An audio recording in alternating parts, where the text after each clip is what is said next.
Assalamualaikum warahmatullahi wabarakatuh. Perkenalkan, nama saya Idkanul Mufti Alasan dengan NIM E102120336 dari Fakultas Geografi Universitas Muhammadiyah Surakarta. Di sini saya akan mencoba untuk mengidentifikasi suatu batuan yang ada di sekitar daerah ini, atau tepatnya di daerah Pati berbatasan dengan Jepara. Kali ini saya akan menjelaskan batuan yang ada di dunia. Di dunia itu terdapat 3 jenis batuan, yaitu batuan beku, batuan sedimen, dan batuan metamorf. Batuan beku terbentuk karena proses pendinginan magma, sedangkan batuan sedimen terbentuk karena proses sedimentasi yang kemudian terendapkan. Yang ketiga yaitu batuan metamorf yang terbentuk karena proses atau karena adanya tekanan ataupun temperatur. Batuan beku dapat menjadi sedimen, sedimen dapat menjadi metamorf, dan metamorf bisa kembali lagi menjadi batuan beku. Jadi dapat saling memutar terus-menerus. Yang batuan beku yang mengalami pendinginan magma akan tersedimentasi menjadi batuan sedimen. Kemudian batuan sedimen akan menjadi batuan metamorf apabila terjadi adanya tekanan dan temperatur. Kemudian batuan metamorf tersebut terendapkan ke dalam bumi, inti bumi, kemudian keluar sebagai magma dan menjadi batuan beku kembali. Dan saya sudah menemukan salah satu batu yang saya temukan di tepi sungai. Batuan ini termasuk dalam jenis batuan beku, atau ini dinamakan batuan diorit. Mengapa saya temukan di tepi sungai? Mungkin batuan ini terbawa arus sungai sampai perbatasan Pati dan Jepara yang terus berada di tepi sungai. Mengapa batuan beku bisa terdapat di sini?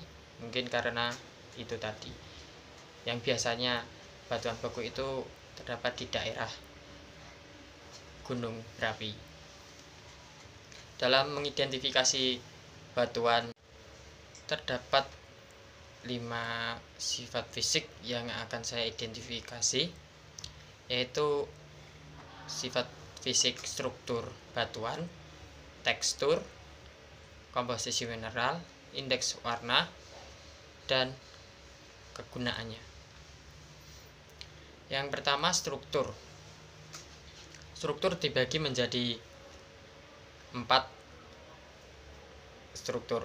Yang pertama masif, yang kedua vesikular, yang ketiga amigdaloidal, dan sil.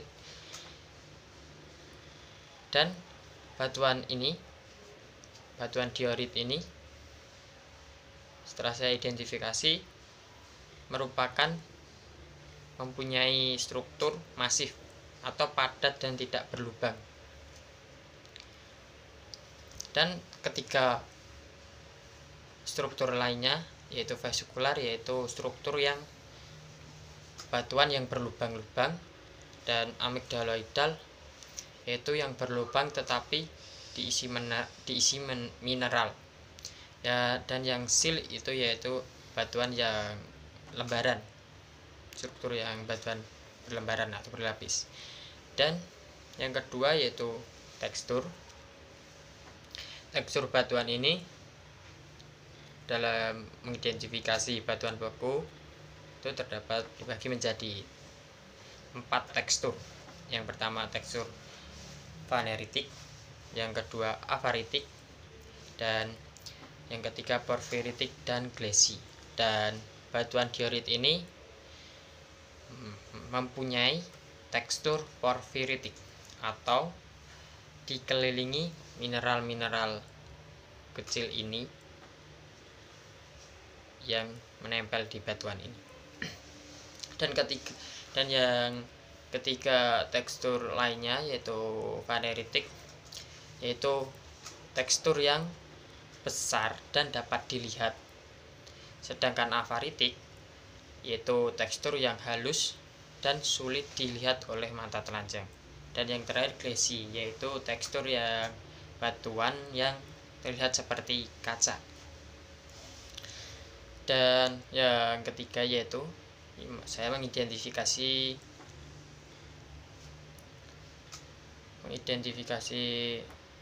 indeks warnanya.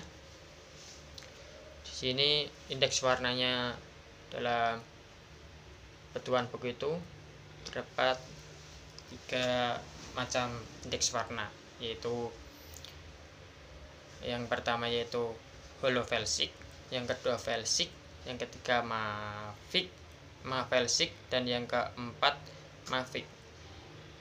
Yang dimana holofelsic tersebut mempunyai indeks warna kurang dari 10%, yang holofelsic yang felsic tersebut 10% sampai 40%, mafelsic 40% sampai 70%, dan mafic 70% ke atas.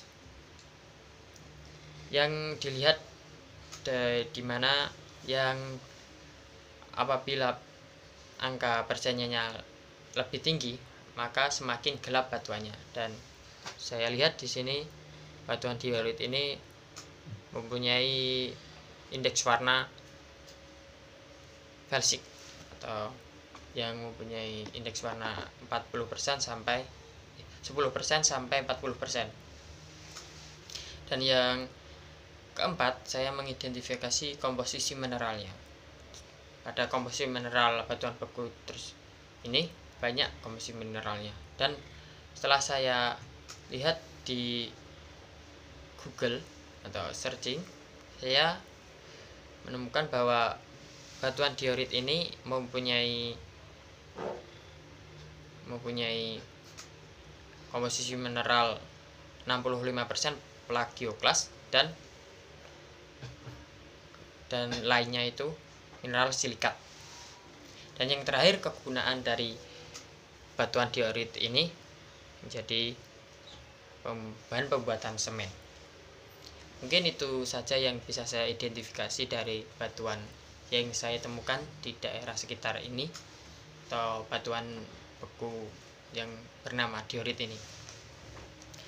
Mohon maaf jika ada kesalahan dalam identifikasi. Saya minta maaf sebesar-besarnya. Semoga bermanfaat bagi yang menonton. Wassalamualaikum warahmatullahi wabarakatuh.